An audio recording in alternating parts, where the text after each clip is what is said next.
Praise the Lord. கிறிஸ்துவுக்குள் மிகவும் பிரியமான என் அன்பு சகோதர சகோதரிகளே, நேற்றும் இன்றும் என்றுமே தம்முடைய அன்பிலே மாறாத நம்முடைய அருமை இரட்சகர் இயேசு கிறிஸ்துவின் நாமத்தில் உங்களுக்கு என் அன்பின் வாழ்த்துக்களை தெரிவித்துக் கொள்கின்றேன். இந்த ஆடியோ செய்தியின் மூலம் உங்களோடு பேசுவது எனக்கு மிகுந்த மகிழ்ச்சியை தருகின்றது. நம் ஒவ்வொருவரையும் நேசிக்கின்ற, நம்மேல் அக்கறை காட்டுகின்ற, நமக்கு இரக்கம் செய்கின்ற ஒரு அருமையான தேவன் நமக்கு இருக்கின்றார். அவர் நம்மை மிகவும் நேசிக்கின்றார். அவர் நமக்காக சிலுவையில் தன்னையே ஜீவ பலியாக கொடுத்தார். நம்மோடு கூட இருக்கவும், அவர் நமக்கு அளித்த வாக்குறுதிகளை எல்லாம் நிறைவேற்றவும், அவர் நமக்காக சிறப்பாக ஆயத்தம் பண்ணின நன்மைகளை வழங்கவும் சிலுவையில் மரித்து 3வது நாளில் மரணத்தை ஜெயித்து உயிர்த்தெழுந்தார். இந்த மாதம் இயேசு கிறிஸ்துவின் உயிர்த்தெழுதலின் நாளை நாம் நினைவு கூறுகின்றோம். உயிர்த்தெழுந்த இயேசு கிறிஸ்து நமக்காக சிலுவையில் சம்பாதித்து வைத்துள்ள சுகத்தையும் ஆசீர்வாதத்தையும் பரிசுத்தத்தையும் வல்லமையையும் நாம் சுதந்திரித்து சாத்தானை வென்று வெற்றி வாகை சூடுவோம். எனக்கு அன்பானவர்களே, இதுவரைக்கும் நீங்கள் உங்கள் வாழ்க்கையில் பல ஏற்றத்தாழ்வுகளை கண்டிருக்கலாம். வலிகள், வேதனைகள், பயம், தோல்விகள், ஏமாற்றங்கள், அவமானங்களை சந்தித்திருக்கலாம். நான் உங்களுக்கு சொல்கின்றேன், உங்கள் அழுகையின் நாட்கள் முடிந்து விட்டது. உங்கள் காத்திருப்பின் நாட்கள் முடிந்து விட்டது. உங்கள் மனதில் அமைதியை இழந்து தவித்த நாட்கள் முடிந்து விட்டது. உங்கள் போராட்டத்தின் நாட்கள் முடிந்து விட்டது. காரணம், நமக்கு அருமையான ஒரு தேவன் இருக்கின்றார். அவர் நமக்காக சிலுவையில் அறையப்பட்டு சிலுவையில் மரித்து மரணத்திலிருந்து உயிர்த்தெழுந்தார். ஆம், அவர் உயிருடன் இருக்கின்றார். அவர் இனி மரிக்கப் போகிறதில்லை. அவர் உயிருடன் இருப்பதால் நமக்கு இனி போராட்டங்கள் இல்லை. அவர் உயிருடன் இருப்பதால் நாம் இனி தனியாக இருக்க வேண்டிய அவசியமும் இல்லை. எனவே நீங்கள் தோற்று போனவர்கள் அல்ல, ஆனால் வெற்றியாளராக வெளியே வருவீர்கள். நீங்கள் ஒரு தோல்வியடைந்த நபர் அல்ல, ஆனால் வெற்றி பெறுவீர்கள். நீங்கள் இனி துக்கப்பட மாட்டீர்கள், நீங்கள் மகிழ்ச்சியோடு இருப்பீர்கள். நீங்கள் இனி அழ மாட்டீர்கள். காரணம், உங்கள் ஜெபத்தின் பலனை நீங்கள் பார்க்க போகின்றீர்கள். நீங்கள் இனி காத்திருக்க மாட்டீர்கள், ஆனால் உங்கள் இத்தனை நாட்களான காத்திருப்பிற்கான நல்ல பலனை வெகு விரைவில் நீங்கள் பார்க்க போகின்றீர்கள். ஏன் தெரியுமா? நான் உங்களுக்காக ஜெபித்த போது கர்த்தர் இந்த அருமையான வாக்குத்தத்த வசனத்தை கொடுத்தார். சங்கீதம் 46:5. தேவன் அதில் நடுவில் இருக்கின்றார், அது அசையாது. அதிகாலையிலே தேவன் அதற்கு சகாயம் பண்ணுவார். எனக்கு அன்பானவர்களே, இந்த வார்த்தைகளை கேட்டுக்கொண்டிருக்கின்ற உங்களை பார்த்துதான் கர்த்தர் சொல்லுகின்றார், உங்கள் வாழ்க்கையில் இருளின் காலம் முடிவுக்கு வந்துவிட்டது. ஒரு புதிய ஆரம்பம் உங்கள் வாழ்க்கையில் தொடங்க போகின்றது. தேவன் உங்கள் நடுவிலே இருக்கின்றார். அவர் உங்களுக்கு உதவ காத்திருக்கின்றார். இனி நீங்கள் எந்த காரியத்திற்காகவும் அசைக்கப்பட மாட்டீர்கள். அன்பு தேவனுடைய பிள்ளைகளே, தைரியமாயிருங்கள். நேர்மறையான சிந்தையுடன் இருங்கள். இந்த மாதத்தில் தேவனிடத்திலிருந்து பெரிய காரியங்களை எதிர்பாருங்கள். ஒரு எதிர்பார்ப்புடன் காத்திருங்கள். உங்களுக்கு ஆச்சரியங்கள் வந்து கொண்டிருக்கின்றது. எதிர்பார்ப்புடன் காத்திருங்கள். உங்கள் கண்ணீரின் ஜெபங்களுக்கான பதில் வந்து கொண்டிருக்கின்றது. எதிர்பார்ப்புடன் காத்திருங்கள். உங்கள் உண்மையுள்ள கிரியைகளுக்கான வெகுமதிகள் உங்களை நோக்கி வந்து கொண்டிருக்கின்றது. எதிர்பார்ப்புடன் காத்திருங்கள். உங்கள் பொறுமையான காத்திருப்புக்கான நீதி வந்து கொண்டிருக்கின்றது. காரணம், இது உங்களுக்கு கொண்டாட்டமான ஒரு மாதமாக இருக்க போகின்றது. ஹல்லேலூயா. ஆம், இது உண்மையிலேயே ஒரு அற்புதமான மாதமாக, ஆச்சரியங்கள் காத்திருக்கின்ற ஒரு மாதமாக இருக்க போகின்றது. ஆனால் அதற்கு முன்பாக இந்த 2025ஆம் ஆண்டின் இந்த புதிய மாதமான ஏப்ரல் மாதத்திற்காக நாம் தேவனுக்கு நன்றி செலுத்தி துதிப்போம். இந்த ஏப்ரல் மாதத்தை நினைக்கும் போது எனக்கு நினைவிற்கு வருகின்ற காரியம், allow the Lord to fight all your battles. உங்கள் யுத்தங்களை கர்த்தர் செய்ய அனுமதியுங்கள். P, proclaim God's promise over your situations. உங்கள் சூழ்நிலைக்கு மேலாக தேவனுடைய வாக்கு தத்தங்களை பிரகடனப்படுத்துங்கள். R, realize that your God is greater than all your problems. உங்கள் எல்லா பிரச்சனைகளையும் விட உங்கள் தேவன் பெரியவர் என்பதை உணருங்கள். I, indulge yourself in God's work. தேவனுடைய வேலையில் தேவனுடைய ஊழியத்தில் உங்களை ஈடுபடுத்திக் கொள்ளுங்கள். எல் leave everything into the hands of your God. எல்லாவற்றையும் தேவனுடைய கரத்தில் அவர் பார்த்துக் கொள்வார் என்று விட்டுவிடுங்கள். ஏப்ரல் என்பது வருடத்தின் 4வது மாதம். வேதத்தில் எண் 4 என்பது அதிகாரம், அரசாங்கம், ஆட்சி, ஆதிக்கம், காலம், படைப்பு, ராஜ்யம், முழுமையை குறிக்கின்றது. எண் 4 வேதத்தில் 305 முறை வருகின்றது. எண் 4 முழுமை, பூரணம் மற்றும் காரியங்களை கட்டுக்குள் கொண்டு வருவதை குறிக்கின்றது. எண் 4 கடின உழைப்பு மற்றும் தன்னம்பிக்கையுடன் தொடர்புடையது.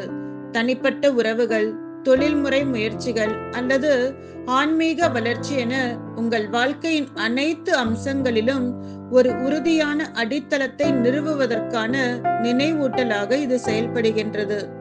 யூத மக்கள் இந்த 4வது மாதத்தை ஐயர் மாதம் என்று கொண்டாடுகின்றார்கள். அதாவது நிசான் மாதத்தை தொடர்ந்து ஒரு நல்ல மாதம் அல்லது மலர்ச்சியின் மாதம் என்று சொல்லப்படுகின்றது. ஆம், இந்த மாதத்தில் தேவன் உங்கள் வாழ்க்கையில் இருக்கின்ற எல்லா தடைகளையும் நீக்கி போட போகின்றார். இந்த மாதம் தேவன் உங்கள் வாழ்க்கையில் இருக்கின்ற எல்லா இடையூறுகளையும் அழிக்க போகின்றார்.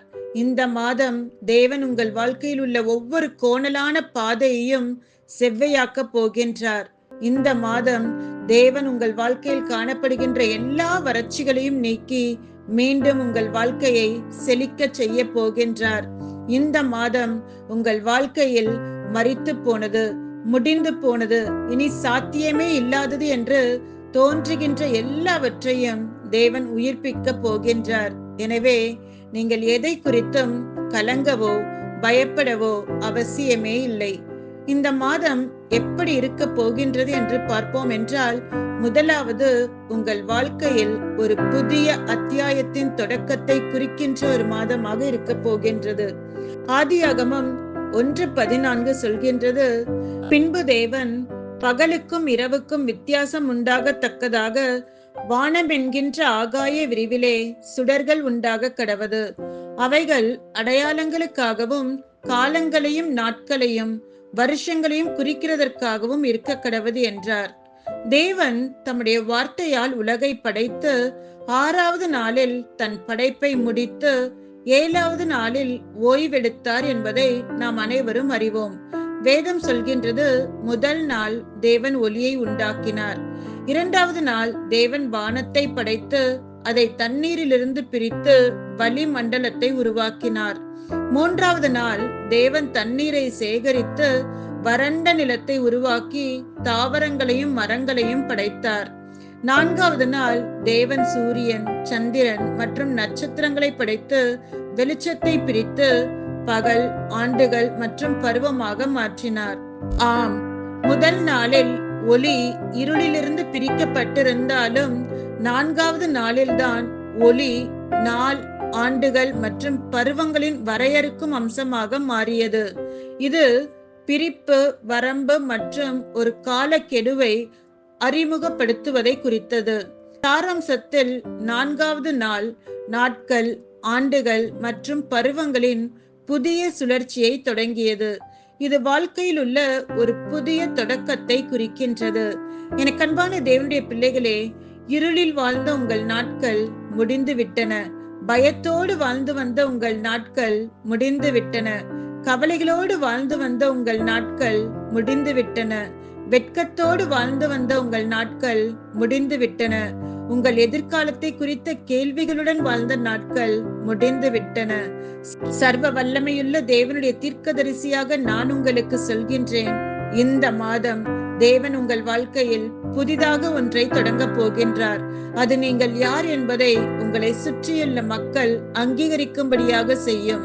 அது உங்கள் திறமைகளையும் குணங்களையும் நீங்கள் அறிந்து கொள்ளக்கூடிய பகுத்தறியும் திறனையும் உங்களுக்கு தரும். தேவன் உங்களுக்காக ஆயத்தம் செய்துள்ள நன்மைக்கு நேராக உங்களை வழிநடத்தும். எனவே இந்த மாதத்தில் தேவனிடமிருந்து பெரிய காரியங்களை எதிர்பாருங்கள். ஆம், உங்கள் நம்பிக்கை, தேவன் மீதான உங்கள் விசுவாசம் ஒரு நாளும் வீண் போகாது. இரண்டாவதாக, இந்த மாதம் உங்கள் வாழ்க்கையில் ஒரு மாற்றத்தை பார்க்க போகும் ஒரு மாதமாகும்.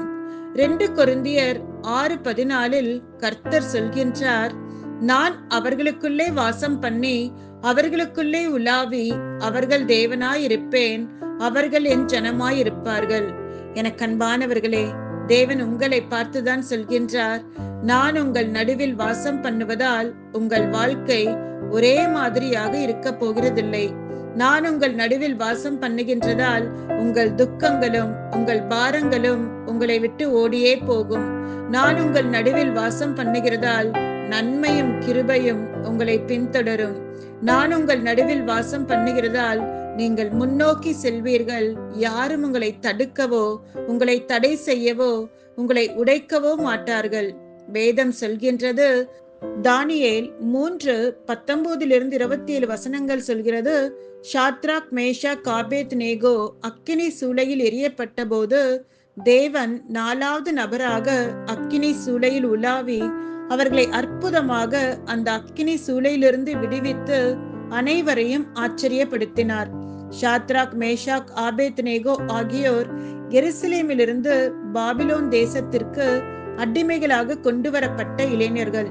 அவர்கள் யூத மக்கள், தேவனை நம்பினவர்கள், தங்கள் வார்த்தைகளிலும் செயல்களிலும் உண்மையுள்ளவர்கள், ஜெபங்கள் அற்புதங்களை செய்யும் என்று ஜெபத்தின் மீது நம்பிக்கையுள்ளவர்கள்.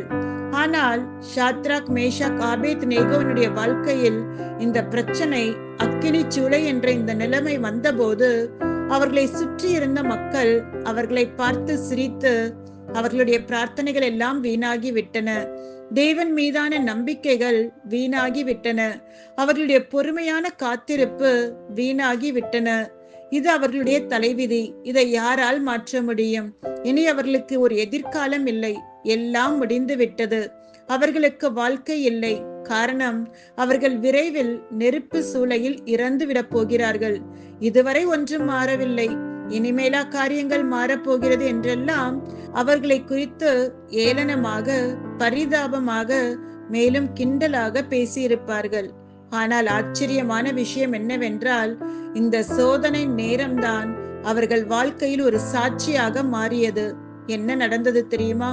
தானியேல் 3:25-26 வசனங்கள் சொல்கிறது, அப்பொழுது ராஜாவாகிய நேபுகாத் நேச்சார் பிரமித்து தீவிரமாய் எழுந்திருந்து தன் மந்திரிமார்களை நோக்கி, 3 புருஷரை அல்லவோ கட்டுண்டவர்களாக அக்கினியிலே போடுவித்தோம் என்றான்.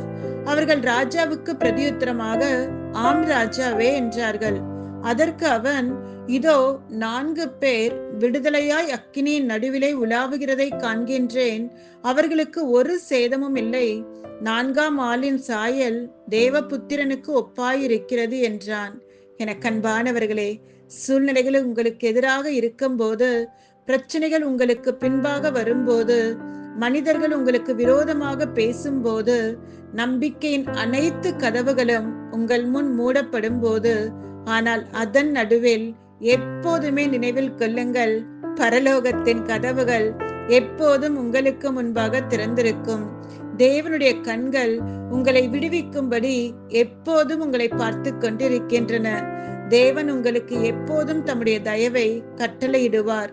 எனக்கு அன்பான தேவனுடைய பிள்ளைகளே, எப்போதும் நினைவில் கொள்ளுங்கள், சூழ்நிலைகள் உங்களுக்கு அழுத்தம் கொடுக்கலாம், ஆனால் அது சிறிது காலத்திற்கு மட்டுமே இருக்கும். பிரச்சனைகள் உங்களை தொந்தரவு செய்யலாம், ஆனால் அது ஒரு சில காலத்திற்கு மட்டுமே இருக்கும். எதிரிகள் உங்களை நசுக்க முயற்சி செய்யலாம், ஆனால் நிச்சயமாக அவர்கள் வெற்றி பெற மாட்டார்கள். ஆனால் அதே சமயம் அவர்கள் மிகவும் மோசமாக தோல்வி அடைய போகிறதை நீங்கள் பார்க்கத்தான் போகிறீர்கள். அதுவரை நேபுகாத் நேச்சார் நினைத்தார், எனக்கு அதிகாரம் இருக்கிறது, இந்த மக்களை நான் நசுக்குவேன், எனக்கு சக்தி இருக்கிறது, நான் அவர்களின் கனவுகளை அழிப்பேன், அவர்கள் என் கட்டுப்பாட்டில் தான் இருக்கிறார்கள், நான் என்ன செய்ய விரும்புகின்றேனோ அதை நான் அவர்களுக்கு செய்வேன், யாராலும் அவர்களுக்கு உதவி செய்ய முடியாது என்று நினைத்தார். நான் உங்களுக்கு சொல்கிறேன், உங்கள் எதிரிகள் உங்களுக்கு எதிராக பல காரியங்களை திட்டமிடலாம். உங்கள் எதிரிகள் உங்கள் பிள்ளைகளுக்கு எதிராக பல காரியங்களை திட்டமிடலாம். உங்கள் எதிரிகள் உங்கள் வேலைக்கு எதிராக, உங்கள் பதவி உயர்வுக்கு எதிராக, உங்கள் சம்பள உயர்வுக்கு எதிராக பல காரியங்களை திட்டமிடலாம். உங்கள் எதிரிகள் உங்கள் தொழிலின் செழிப்புக்கு எதிராக பல காரியங்களை திட்டமிடலாம். உங்கள் எதிரிகள் உங்களை அழைத்த கர்த்தருடைய ஊழியத்திற்கு எதிராக பல காரியங்களை திட்டமிடலாம். உங்கள் எதிரிகள் உங்கள் கனவுகளுக்கு எதிராக, உங்கள் விருப்பங்களுக்கு எதிராக, உங்கள் ஆசைகளுக்கு எதிராக, கர்த்தர் உங்களை பற்றி சொன்ன தீர்க்க தரிசனங்களுக்கு எதிராக பல காரியங்களை திட்டமிடலாம். என கண்பானவர்களே, எதிரிகள் பல காரியங்களை திட்டமிடலாம். உங்களை பற்றி மோசமான வார்த்தைகளை பேசலாம். மேலும் தேவன் உங்களுக்கு ஆயத்தம் செய்த நன்மைகளையும் ஆசீர்வாதங்களையும் தடுத்து நிறுத்த பல சூழ்ச்சிகளை கூட செய்யலாம். ஆனால் சர்வ வல்லமையுள்ள தேவனுடைய தீர்க்கதரிசியாக நான் இந்த வேளையில் சொல்கிறேன், இப்போதிலிருந்து உங்கள் எதிரிகள் உங்களுடன் விளையாடும் காலம் முடிந்து விட்டது. நீங்கள் உங்கள் சூழ்நிலைகளை தனியாக எதிர்கொள்ள போகிறதில்லை. நீங்கள் உங்கள் யுத்தங்களை தனியாக எதிர்த்து போராட போகிறதில்லை. இந்த மகிழ்ச்சியான பருவத்தை நீங்கள் தனிமையிலோ அல்லது தோல்வியாகவோ கொண்டாட போகிறதில்லை. மாறாக வெற்றி களிப்போடு கொண்டாட போகின்றீர்கள். நான் உங்களுக்கு சொல்கின்றேன், உங்கள் எதிரிகள் உங்களுக்காக தோண்டிய அதே குழியில் அவர்கள் விழுவதை நீங்கள் பார்க்க போகும் நேரம் இது. உங்கள் எதிரிகள் அவர்கள் மறுபடியும் எழுந்திருக்க மாட்டாத குழியில் விழுவதை நீங்கள் பார்க்க போகின்ற நேரம் இது. உங்கள் எதிரிகள் இதுவரையில் அவர்கள் வாழ்க்கையில் கண்டிராத, மறக்க முடியாத, மாறாத அவமானத்திற்குள் விழுவதை நீங்கள் பார்க்க போகின்ற நேரம் இது. உங்கள் எதிரிகள் உங்கள் பார்வையிலிருந்து வெட்டுண்டு போவார்கள். உங்கள் கண்களில் மீண்டும் காணப்பட மாட்டார்கள் என்பதை நீங்கள் பார்க்க போகின்ற ஒரு நேரம் இது. கர்த்தர் உங்களுக்காக எழுந்து நின்று உங்கள் எதிரிகளை உங்கள் பார்வையிலிருந்து விலக்கி அவர்கள் மீது உங்களுக்கு வெற்றியை தரப்போகின்றார். அவர்களுடைய அவமானம், நிந்தை அவர்களுடைய வாழ்நாள் முழுவதும் அவர்களால் மறக்கப்படாத ஒன்றாக இருக்க போகின்றது. ஹல்லேலூயா. மூன்றாவதாக, இந்த மாதம் நீங்கள் பரலோக தரிசனத்தை காண்கின்ற, உணர்கின்ற ஒரு மாதமாக இருக்க போகின்றது. எசேக்கியேல் 1 அதிகாரம் 1 சொல்கிறது, 30 வருஷம் 4 மாசம் 5 தேதியிலே சம்பவித்தது என்னவென்றால், வானங்கள் திறக்கப்பட நான் தேவ தரிசனங்களை கண்டேன். இந்த 4வது மாதத்தில்தான் எசேக்கியேல் தனது ரத தரிசனத்தை பெற்றார். சரி, தரிசனம் என்றால் என்ன? தேவனிடமிருந்து ஒரு தரிசனம் என்பது தேவனிடமிருந்து வருகின்ற ஒரு சிறப்பு செய்தி. அது ஒரு இயற்கைக்கு அப்பாற்பட்ட அனுபவம். அது தேவனிடமிருந்து நமக்கு கிடைக்கும் தெளிவான ஒரு படத்துடன் கூடிய ஒரு வெளிப்பாடு என்று சொல்லலாம். இது தேவனுடைய திட்டம், தேவனுடைய விருப்பம், மேலும் நம்முடைய வாழ்க்கையில் அவருடைய தெய்வீக நோக்கத்தை புரிந்து கொள்ள உதவுகின்றது. வேதம் சொல்கின்றது, யோசேப்பை ஒரு மனசோர்வடைந்த மறக்கப்பட்ட பிள்ளையாக, தனது சொந்த குடும்ப உறுப்பினர்களால் நிராகரிக்கப்பட்டவராகவும் தேவன் கண்டபோது யோசேப்பை ஊக்குவிக்கும்படியாக ஒரு நம்பிக்கையின் செய்தியையும் ஒரு தரிசனத்தையும் கொடுத்தார். அது மட்டுமல்லாமல் கர்த்தர் யோசேப்பிற்கு தந்த அந்த தரிசனத்தை நிறைவேற்றி யோசேப்பை எகிப்து தேசத்திலே மிக உயர்ந்த பதவிக்கு உயர்த்தினார். அப்போஸ்தலர் பேதுரு ஒரு குறிப்பிட்ட விஷயத்தில் குழப்பம் அடைந்து நிச்சயமற்றவராக இருப்பதை கண்ட தேவன் சீமோன் பேதுருவுக்கு மகிழ்ச்சியின் செய்தியையும் அவரை ஒரு ஆசீர்வாதத்தின் ஊற்றாக மாற்றுவதற்கு ஒரு தரிசனத்தையும் கொடுத்தார். இந்த தரிசனம் பேதுருவை கொர்நேலியுவுக்கும் அவரது குடும்பத்தினருக்கும் ஊழியம் செய்ய ஊக்குவித்தது அல்லாமல் அவர்களை இரட்சிப்புக்கு நேராக வழிநடத்தியது. யாக்கோபு தனது எதிர்காலத்தை பற்றி கவலைப்படுவதை கண்ட தேவன் யாக்கோபுக்கு ஆறுதல் செய்தியையும் அவரை ஊக்குவிக்கும்படியாக ஒரு தரிசனத்தையும் கொடுத்தார். இந்த வாக்குத்தத்தத்தை நிறைவேற்ற கர்த்தர் யாக்கோபின் பெயரை இஸ்ரவேல் என்று மாற்றியது மட்டுமல்லாமல் அவரையும் அவரது சந்ததியினரையும் தலைமுறை தலைமுறையாக ஆசீர்வதித்தார். என கண்பான தேவனுடைய பிள்ளைகளே, உங்கள் கடந்த காலத்தை பார்க்காதீர்கள், அது உங்களை தொந்தரவு செய்யக்கூடும். உங்கள் தோல்விகளை திரும்பி பார்க்காதீர்கள், அது உங்களை கவலைப்படுத்தக்கூடும். உங்களை சுற்றி இருக்கும் எதிரிகளை பார்த்து கொண்டிருக்காதீர்கள், அது உங்களை பயப்படுத்தக்கூடும். ஆனால் உங்களை படைத்த தேவனை நோக்கி பாருங்கள். அவர் பூரணமானவர். அதனால் நீங்களும் பூரணமானவர்களாக இருப்பீர்கள். உங்களுக்குள் ஒரு நற்காரியத்தை தொடங்கிய தேவனை பாருங்கள். அதனால் உங்களை குறித்த அனைத்தும் நல்லதாகவே இருக்கும். எனக்கு அன்பானவர்களே, சர்வ வல்லமையுள்ள தேவனுடைய தீர்க்கதரிசியாக நான் உங்களுக்கு சொல்கின்றேன். நான் பலவீனமானவன் என்று நீங்கள் சொல்லலாம். ஆனால் தேவன் உங்களை மற்றவர்களுக்கு சாட்சியாக இருப்பதற்காக மட்டுமே உங்களை தெரிந்து கொண்டுள்ளார். நான் தகுதியற்றவன் என்று நீங்கள் சொல்லலாம். ஆனால் தேவன் உங்களை மற்றவர்களுக்கு முன்பாக அவருடைய நன்மையை குறித்து சாட்சியளிக்க மட்டுமே தெரிந்தெடுத்துள்ளார். நான் ஒருவராலும் நேசிக்கப்படவில்லை என்று நீங்கள் சொல்லலாம். ஆனால் தேவன் உங்களை பலரால் நேசிக்கப்படத்தக்க ஒரு தலைவராக மட்டுமே தெரிந்தெடுத்துள்ளார். அழுகின்ற உங்களைத்தான் தலைமுறை தலைமுறையாக மகிழ்ச்சியின் சாட்சியாக இருப்பதற்காக மட்டுமே தேவன் உங்களை தெரிந்தெடுத்துள்ளார். காத்திருக்கின்ற உங்களைத்தான் தலைமுறை தலைமுறையாக ஆசீர்வாதத்தின் சாட்சியாக இருப்பதற்காக தேவன் உங்களை தெரிந்தெடுத்துள்ளார். தேவனை நம்புகின்ற நீங்கள் நம்பிக்கையற்ற மக்களுக்கு நம்பிக்கையின் அடையாளமாக இருப்பதற்காகவே தேவன் உங்களை தெரிந்தெடுத்துள்ளார். நான் உங்களுக்கு சொல்கின்றேன், உங்கள் யுத்தத்தின் நாட்கள் முடிந்து விட்டது. உங்கள் போராட்டத்தின் நாட்கள் முடிந்து விட்டது. உங்கள் காத்திருப்பின் நாட்கள் முடிந்து விட்டது. உங்கள் அழுகையின் நாட்கள் முடிந்து விட்டது. உங்களை குறித்த உங்கள் எதிரிகளுடைய தீய திட்டங்கள் எல்லாம் முடிவிற்கு வந்துவிட்டது. ஆம், என அன்பானவர்களே, இனி உங்கள் வாழ்க்கையில் காரியங்கள் மாறப்போகின்றது. உங்களுடைய அடையாளம் மாறப்போகின்றது. உங்களுடைய பெயர் மாறப்போகின்றது. இதுவரை மக்கள் உங்களை பார்த்த கண்ணோட்டங்கள் மாறப்போகின்றது. மக்கள் உங்களை எப்படி அங்கீகரித்தார்கள் என்பது மாறப்போகின்றது. ஆம், இது நீங்கள் உங்கள் வாழ்க்கையில் ஒரு மாற்றத்தை பார்க்க போகின்ற ஒரு நேரம். நீங்கள் உங்கள் வாழ்க்கையில் ஒரு மறுசீரமைப்பை பார்க்க போகின்ற ஒரு நேரம். உங்கள் வாழ்க்கையில் ஒரு சுகத்தை பார்க்க போகின்ற ஒரு நேரம். உங்கள் வாழ்க்கையில் நீங்கள் அதிசயத்தை பார்க்க போகின்ற ஒரு நேரம். உங்கள் வாழ்க்கையில் உங்கள் கனவுகள் எல்லாம் நனவாகின்றதை நீங்கள் பார்க்க போகின்ற ஒரு நேரம். உங்கள் வாழ்க்கையில் ஒரு உயர்வை பார்க்க போகின்ற ஒரு நேரம். உங்கள் வாழ்க்கையில் உங்களை குறித்து சொன்ன ஒவ்வொரு தீர்க்க தரிசனமும் நிறைவேறுகின்றதை நீங்கள் பார்க்க போகின்ற ஒரு நேரம். இது நீங்கள் உங்கள் வாழ்க்கையில் ஆசீர்வதிக்கப்படுவதற்கும் அபிஷேகம் செய்யப்படுவதற்கும் தலைமுறை தலைமுறையாக நினைவு கூறப்படுவதையும் பார்க்க போகின்ற ஒரு நேரம். தேவனுடைய நன்மையும் தேவனுடைய கிருபையும் உங்கள் வாழ்நாள் முழுவதும் உங்களை பின்தொடரும் என்று நான் தீர்க்க தரிசனமாக உங்களுக்கு சொல்கின்றேன். எனவே இந்த மாதத்தில் தேவனிடமிருந்து பெரிய காரியங்களை எதிர்பாருங்கள். ஆம், உங்கள் நம்பிக்கை மீதான உங்கள் விசுவாசம் ஒரு நாளும் வீண் போகாது. ஒரு நாளும் உங்களை வெட்கப்படுத்தாது.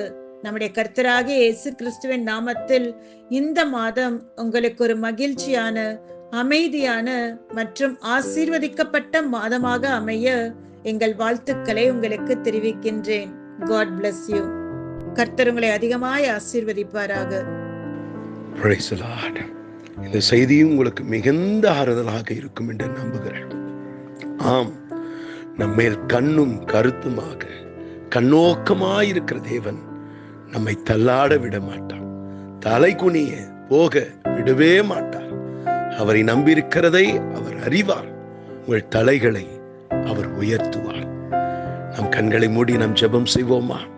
அன்பும் நெருக்கமல்ல நல்ல தகப்பனே, இந்த வார்த்தைகளை கண்ணீரோடு உம்மையே நம்பி சார்ந்து இருக்கிற ஒவ்வொரு மக்களுக்காக நான் ஜெபிக்கிறேன்.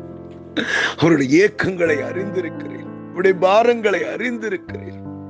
கணவரிடத்தில் சொல்ல முடியாததை, மனைவிடத்தில் சொல்ல முடியாததை, பிள்ளைகளிடத்தில் சொல்ல முடியாததை, உற்றாரிடத்தில் சொல்ல முடியாததை மனதில் புதைத்து அழுது கலங்கிக் கொண்டிருக்கும் ஒவ்வொரு கலக்கங்களையும் அறிந்திருக்க.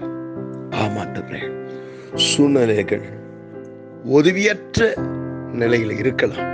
ஆனால் உதவி செய்கிற தேவன், சகலத்தையும் மாற்றி அமைக்கிற தேவன், நீர் எங்களோடு கூட இருக்கிறேன். எங்களை வெட்கப்பட்டு போக விட மாட்டீர். யாவருக்கு முன்பாக தலையை உயர்த்துகிற தேவனாயிருக்கிறதுக்காக நன்றி. இந்த நாளிலே எது அவருடைய வாழ்க்கையில இல்லை, சுகம் இல்லை, நிம்மதி இல்லை, பணம் இல்லை, சந்தோஷம் இல்லை, வேலை இல்லை, இல்லாததை இருக்கிறவராக அழைக்கிற தேவன் அப்படி இல்லாத சூழ்நிலையை, காரியங்களை நீர் மாற்றி நிறைவான ஒரு பலனை தருகிறீர். சந்தோஷத்தை, மகிழ்ச்சியை நீ தருகிறீர். தேவ கரம் அவரோடு இருக்கட்டும். ஆமென், ஆமென். எனக்கு அன்பான தெய்வச்சனமே, இந்த செய்தி உங்களுக்கு மிகுந்த ஆறுதலாய் இருக்கும் என்று நம்புகிறேன். அநேகரிடத்தில் உங்களுக்கு பிரியமானவர்களுக்கு இதை ஷேர் பண்ணுங்க. God bless you. Amen. Amen.